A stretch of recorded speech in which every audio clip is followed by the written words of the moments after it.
अस्सलाम वालेकुम। आपको पता है कि सूरह शोरा अल-शोरा पढ़े हैं, उसी को कंटिन्यू कर रहे हैं। बिस्मिल्लाहिर्रहमानिर्रहीम। हम उम्मीद करते हैं कि हमारा रब हमारे गुनाह माफ़ कर देगा, क्योंकि हम सबसे पहले ईमान ले आए 51, और हमने मूसा को वही की और हमारे बंदों को रातों रात लेकर निकल जाओ, क्योंकि तुम्हारा ताक़ुब किया जाएगा 52। तो फ़िरौन ने शहरों में नक़ीब रवाना किए और कहा ये लोग एक छोटी सी जमात हैं 54, और इन्होंने हमको गुस्सा दिलाया है 55, और हम सब उनसे ख़तरा रखते हैं 56।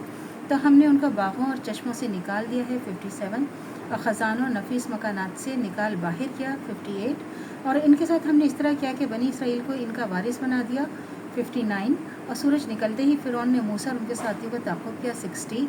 और फिर जब दोनों जमातें आमने सामने एक दूसरे को नज़र आने लगीं तो मूसा के साथियों ने कहा हम तो पकड़े गए 61। तो मूसा ने कहा हरगिज़ नहीं, मेरा रब मेरे साथ है और मुझे रास्ता बताएगा 62। फिर हमने मूसा को वही की कि तुम अपनी लाठी दरिया में मारो, तो दरिया फट गया, फिर हर टुकड़ा बड़े पहाड़ की मानिंद हो गया 63। और हमने दूसरे फरीक को फिर वहाँ करीब तर कर दिया, फिर हमने मूसा और इनके साथ वालों को बचा लिया 65। फिर हमने दूसरों को यानी फ़िरौन और उसकी जमात को गरक कर दिया 66।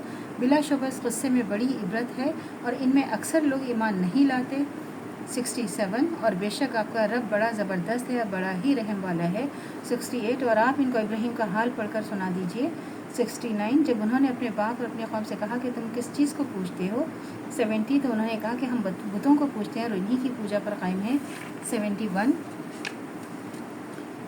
तो इब्राहीम ने कहा कि वो तुम्हारी आवाज़ सुनते हैं जब तुम उनको पुकारते हो 72।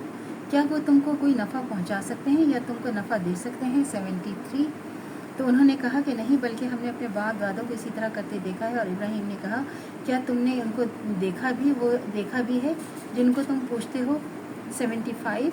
तो तुम भी और तुम्हारे अगले बाप दादा भी 76।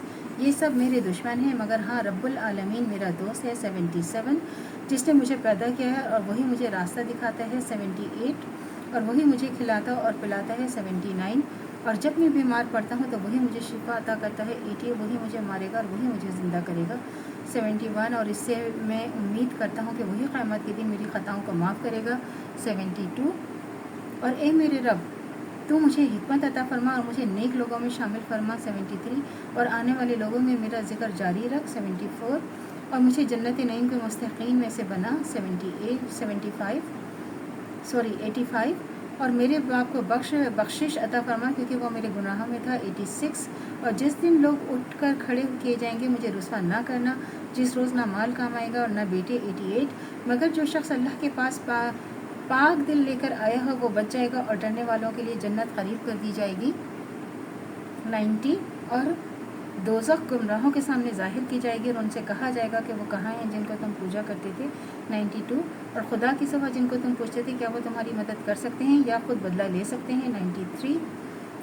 तो फिर वो गुमराह लोग फिर वो दोज़ख में आपस में झगड़ेंगे और कहेंगे 96 कि अल्लाह की कसम हम तो सब खुली हुई गुमराही में थे 97, जबकि हम तो रब्बुल आलमीन के बराबर ठहराते थे और हमको तो उन बड़े गुनहगारों ने गुमराह किया था 99। तो आज हमारी कोई सिफारिश करने वाला नहीं है 100, और ना ही कोई मुखलिस दोस्त है। तो अल्लाह से दुआ करनी चाहिए जो हमारे ईमान है मतलब तो कायम दायम रहे, खातिमा बिल खैर ईमान पर हो। इजाज़त दीजिए, अल्लाह हाफ़िज़। मेरे चैनल को लाइक कीजिए, शेयर कीजिए, सब्सक्राइब कीजिए। शुक्रिया।